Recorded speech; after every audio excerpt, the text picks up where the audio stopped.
জয় হিন্দ সবাইকে। তো আমার সঙ্গে দেখো একজন বিএসএফ আর একজন ত্রিপুরা পুলিশ দুজন আছে। তারা তাই তো ট্রেনিং শেষ কইরা আইছে। আমরা এখানে গতবারে এসএসসিটি ইয়ার কইরা বিএসএফ পাইছিল, আর এই ভাইও 2025-এ ত্রিপুরা পুলিশ পাইছে এখান থেকে। এখন আমি তারা আজকে আইছে আমার লগে দেখা করতো। আর এই হচ্ছে ত্রিপুরা পুলিশ না, ত্রিপুরা পুলিশ, ঠিক আছে। দুজন 2025-এ পাইছে এখান থেকে, তাই তো ট্রেনিং কমপ্লিট হয়েছে। আর এই ভাইয়ের ট্রেনিং চলতেছে, মিড টার্ম চলতেছে, ছুটিতে আইছে। তে এখন আমি চাইমু যে সব থেকে পরিশ্রম তো তারা দুজনই করছে, এটা নো ডাউট, এটা আমি আমার দেখা মতো। তারা দুজনের আর্থিক অবস্থা খুবই খারাপ আসতো। আমি এখনও দেখি, মানে ওই টাইম ইন্টারভিউতে আমি দেখছিলাম খুবই খারাপ আর্থিক অবস্থার মধ্যে দিয়ে তারা জীবনযাপন করতো। আজকে দেখো দুজন সরকারি চাকরিওয়ালা। আর সবচেয়ে বড় কথা তোমার মানে তাই যে আপনার যে শিউলি তাই যে পাইছে, তাই অনেক হার্ডওয়ার্ক আছে। তাই আগে অনেক পোলাবান আছে না, যে অনেকে পরামিস করে পায় না, পড়ার ভিতরে সিরিয়াস না। তাই এমন একটা মাইয়া, তাইরে আমি দেখছি। তাই যে কয় না যে গরিব কোনো সময় কেউর বাধা উৎপন্ন করতে পারে না পড়ার লিগা, এটা আমি তাইরে দিকে বুঝছি। কেরে বুঝছি, সবাই মানে আপনার ইনস্টিটিউশনের কাছাকাছি যারা আসলো, অনেকে অনেক সময় পড়ার ভিতরে আইতো না, বা হঠাৎ করে 10 দিন পরে আইতো। তারা বুঝতে অনেক প্রবলেম হচ্ছে, 10 দিন পরে হয়তো কিতাব পড়াইতেছি, তখন তো ওই যাবো না মাস্টারওয়ালা না, এই না সেই না, কত কিছু। কারণ তুমি তো শুরুতে তো আসলা না, তুমি হঠাৎ করে ভর্তি হয়েছো, তোমরা রিপিট ক্লাস দিলাম, রিপিট ক্লাসে তোমরা জয়েন করছো না, এরপরে হঠাৎ করে আইছো, তখন তো তোমরা বুঝতা না। তাই এমন একটা ব্যক্তি প্রথমবার তাই এসএসসি জিডি দিছিল, তাই কিন্তু পাইছিল না। তুমি কত পাইছো এসএসসি জিডির মধ্যে? প্রথমে 32 পাইছিল না? প্রথমে 32 পাইছিল আউট অফ 160-তে। এটা হচ্ছে 2023-এ মনে না, 2023-এ। তখন তো হয়েছিল না। তারপরে 24-এ আবার নোটিফিকেশন আইলো, মানে 23-এ লাস্টের দিকে আইছিল, 24-এ পরীক্ষা দিছে। তখন তাই আইজল গিয়া দিয়ে আসছিল পরীক্ষা। তখন তার প্রিপারেশন খুব ভালো আসলো। তাই প্রায় 11 মাস পড়ছিল, প্রায় 11 মাস তাই পড়ছিল। কেন 11 মাস তাই পড়িয়া তারপরে তাইরও নিজের মেহনত আসলো অনেক। আর ফোর্সে তো অনেক অনেক অনেক তো আর চাকরি পাইছে না, তোমার নিজের ইচ্ছা থাকতে লাগবে, তাই আমার পাইতে লাগবে। আর তাই প্রথমবার পড়িয়া আমার এখানে পাইছে না। তারপরে তাই তো খুব নিরাশ হয়েছিল। আমি কইছি তুমি আবার আয়ো, আবার তুমি রেগুলার আয়ো, তোমার হইব। কারণ তার ভিতরে ওই কোয়ালিটিটা দেখছিলাম মেহনত করবার মতো। তাই আবার ফোর্সে প্রথমে এসএসসি এমটিএসে লিখাইছিল। এমটিএসে তো তোমরা জানো কাটঅফ অনেক বেশি যায়। এমটিএসটার সময় তারও তো প্রিপারেশন হয়েছিল না, কারণ এমটিএসের সময় আসতে বেশি টাইম আসলো না। এবার এসএসসি জিডি দিছিল, এসএসসি জিডি দিছে পরে তোমার মার্ক কত আসলো 2024-এর লাস্টে? 99 আসছিল, তারপরে নরমালাইজেশনে 105 হইছে। আচ্ছা, 105 পাইছে তাই নরমালাইজেশন স্কোর, ঠিক আছে। তো 105 পাই তাই বিএসএফ পাইছে। তাই ফার্স্ট চয়েস তার বিএসএফ আসলো, তাই অন্য চয়েস দিলেও ফাইলো না হয়তো, কিন্তু আরে অন্য চয়েস তো অনার শেষে আছে। বিএসএফ আর আরামসে হয়ে গেল। মানে তাই ইচ্ছা আসলো বিএসএফ, তাই বিএসএফ পাইছে। মানে আমি কিতা কমু, কোনো ভাষা নাই যে টাকা পয়সা না থাকলে অনেকে ফরতারে না। আমি তাইরে দেখছি জ্বলন্ত উদাহরণ। তাই খোয়াইতে গাইতে তাই তো খাওয়াই 12 বিল বাড়ি, খোয়াইতে গাইতে তাই হাফ ডাউনে প্রায় মানে 60 টাকা লাগে। তাই এমন দিন আসলো যে তাই মানে পেমেন্ট আসলো না, কিছু কম আসলো। তাই 12 বিল থেকে সাইকেল জ্বালাইয়া তাই সেব্রি দিয়েছে, সেব্রি সাইকেল তালা দিয়া তারপরে কেন পড়তে আইতো। শীত গরম 12 মাস, তাই কোনো সময় ফরামিজ দিছে না। আমি বুঝলা গেছি, তাই কোনোদিন ফরামিজ দিছিল না। আর তাই ফেস আমি ডেলি দেখতাম, ডেইলি। আমার কাছে সেন্টিমেন্ট লাগে, দেখো আমার এখানে আইসো, আমি একটু আমি না পারলে না সিরিয়াস হলে আমি কমই কথা, তোমার খারাপ পারে কিছু করার না। কিন্তু আমার এখানে আইসো বিশ্বাস করে, মানে আমি আমার তরফ থেকে ফুল এফোর্ট লাগামো যত দূরে এফোর্ট হয়। আমি তাই অনেক বকছি নি দূরে বকছি বেশি। দাদা তো বকবই, বড় দাদার মতো কাজ করছে। বড় দাদার বোনের কর্তব্য বোনে নিভাইছে। বড় দাদা আমার উপরে অনেক মেহনত করছে। এই মাঠের মধ্যে ইভেন যেসব ফিজিক্যাল হইতো, মাঠের মধ্যে এখানে দৌড়াইতে আইতো, তাই খোয়াই থেকে এখানে আইতো, কল্যাণপুর আইতো, দৌড়াইতো। কিরম মেহনত করছে। কইতাম যে দাদা বৃষ্টি নিয়ে আয়, খুব আয়ো। আমি তাইরে দিকে একটা জিনিস বুঝছি কি দাদা, পরিশ্রম করলে বুঝুনি, মানে কোনো সময় অসফল হয় না কেউ, সবসময় সফল হইব। এটা তাই জ্বলন্ত উদাহরণ। মানে কিতা কমো, তার সম্বন্ধে কোনো ভাষা নাই। কিতা কমো, আমি নিজের চোখে দেখা। কোনোদিন ফরামেজ দিছে না, আর একদম অন্ধের মতো বিশ্বাস করছে। অন্ধের মতো এটা ভাবতাম যে পাইলে আমারই কিনতে হইব আর তোমরা ট্রাস্ট করছো দিকই ফুলা মানে অক্ষণত আদর দিতেছে আমরা। তুমি যদি ট্রাস্ট না করতা তুমি তো উড়াইছো আমরা যদ্দূরে উড়াইছো। কারণ তোমরা একজনের পর একজন, কারণ 2025-এ তোমরা জানো অনেকগুলো সিলেকশন আমরা এখান থেকে হয়েছে, তোমরা দেখছো হয়তো অনেকগুলো সিলেকশন হয়েছে। তোমরা ওই টাইমটার ভিতরে তোমরা সাপোর্ট করছিলে, যে সময় অনেক ফুলামান আসতো না, তখন তোমরা ফুলামান অনেক সাপোর্ট করছিলাম রে, এটা বলার মতন না।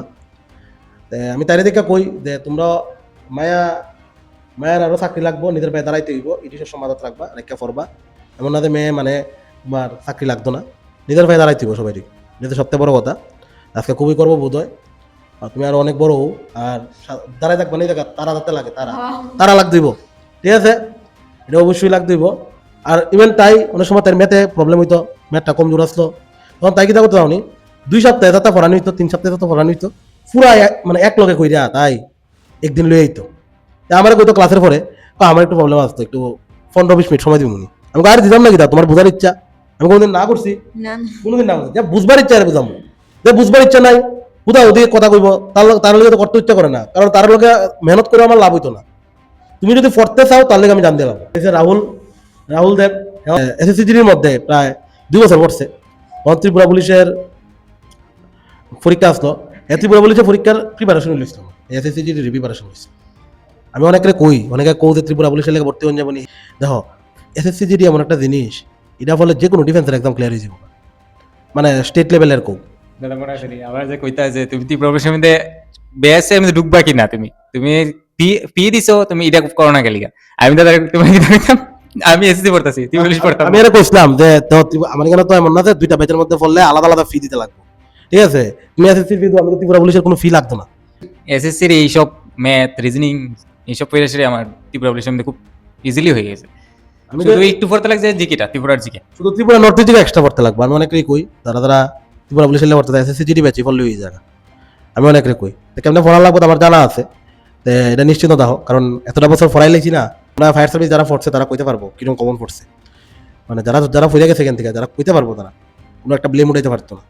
আমরা নেক্সট আমরা যে এখন জেআরবিটি ব্যাচ চলতেছে, টেটের ব্যাচ চলতেছে, এসএসসিজিডির ব্যাচ চলতেছে, আমরা আশাবাদী আরও হিউজ সংখ্যক ক্যান্ডিডেট এখান থেকে বাইরিব। আর আমরা ফলামানের উপরে আরও বেশি মেহনত করবো, যারা ছেলে মেয়ে পরে আমরা বিশ্বাস করে পড়তেছে, যতটুকু সম্ভব হয় যতটুকু করণ যায় তার থেকে আরও বেশি করবো। কিন্তু আমি একটা বেকার জীবন সবাই মাথার থেকে আমি সরাইতাম চাই। আমি এটা বিষয়ে লাগছি যে না, বেকারত্ব আমার দূর করতে লাগবো, ঠিক আছে। কারণ অক্ষণ দেহ তোমরা জানো ত্রিপুরা পুলিশ একদম স্বচ্ছ নিয়োগ নীতির মাধ্যমে হয়েছে, এখানে কোনো ফ্রড হয়েছে না বা কিছু হয়েছে না। ইভেন জেআরবিটিও দেখো সবগুলো স্বচ্ছ নিয়োগ নীতির মাধ্যমে হইতেছে। তো তোমরা আপকামিং যে ফরেস্টার আইতেছে, এবার জেআরবিটি আইতেছে, এটি লেখা পড়ো ভালো করে। আমরা যেখানেই পড়ো ইনস্টিটিউশনে, কিন্তু আগের থেকে ভর্তিও এক্সাম আইসে হুট করে গেলা ইতা করো না। তোমরা কি এমন ভাবে গেছো কোনো সময় এক্সাম আইসে হুট করে গেছো? এক্সাম আসো হুট করে, তাই 2 মাস আগে আইছো, তাই 2 মাস আগে আইছিলাম, এই সময় তো হইছেই না। 32 পাইছে। আরে 2 বছর ধরে পড়তেছে, আগের থেকে পড়তে লাগবো। তুমি পরে আইলে তো হইতো না। তোমার যদি চাকরি লাগে 1 বছরের ভিতরে সরকারি চাকরি হলো হইতে চাও, তাহলে অবশ্যই আগের থেকে পড়তে হবে, যেখানেই পড়ো, ঠিক আছে। কারণ কোনো টিচারই হ্যাঁ, কারণ কোনো টিচারই আর কোনো ইনস্টিটিউশন কোনো সময় হয়তো না স্টুডেন্টটা ফেল হয়ে থাকে। এটা আমার ইনস্টিটিউশন না, এটা নট অনলি জেএস ইনস্টিটিউশন, এটা যে কোনো ইনস্টিটিউশন হোক না কে, তারা কি চাইবো তার নাম খারাপ হোক, কোনো সময় চাইতো না। তো তোমরা লেগে মানে আমরা এখানে যে আমরা স্টুডেন্ট পড়ে তারাও দেখতেছে কিরকম পরিশ্রম করতেছি আমরা। আর বাকিটা তো রেজাল্টের কথা কইব, সামনে যে আপকামিং টেটের রেজাল্ট আইব, তারপর এসএসসিজির রেজাল্ট আইব, সব রেজাল্টের কথা কইব। আমরা যতটুকু পারি ইন ফিউচারেও করবো, তোমরা লেগে থাকবো। কারণ আমি চাই এরকম ফাইন্যান্সিয়াল ক্রাইসিস, দেখো দুজন একদম ফাইন্যান্সিয়াল ক্রাইসিস আসতো, আজকে তারা বড় একটা বড়া দেয়, এটা সব থেকে বেশি স্যাটিসফ্যাকশন পাই আর কি।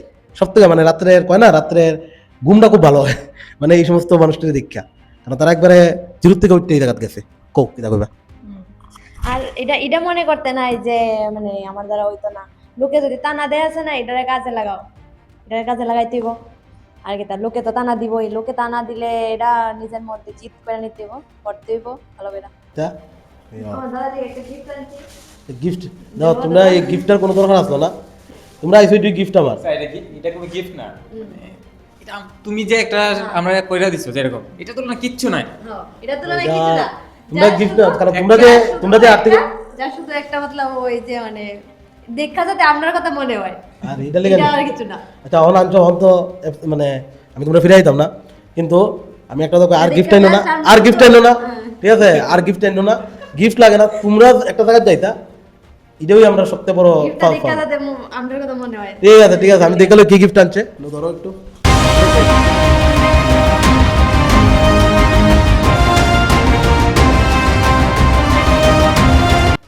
ঘড়ি আনছে, ঠিক আছে, দেখো ঘড়িটা খুব ভালো লাগছে, ঠিক আছে, বাহ, জয় শ্রীরাম, জয় শ্রীরাম, ঠিক আছে, খুবই খুবই সুন্দর হয়েছে, এটা আমি খুব যত্ন করে রাখবো, এটা তোমরা দুজন তরফ থেকে, কারণ এটা আমার যত্ন করে রাখতেই বসে আলাপ। আর ভিডিও লম্বা করতেছি না, সবাই অবশ্যই ভালো করে প্রিপারেশন করে, সামনে আরও অনেক চাকরি আইতেছে।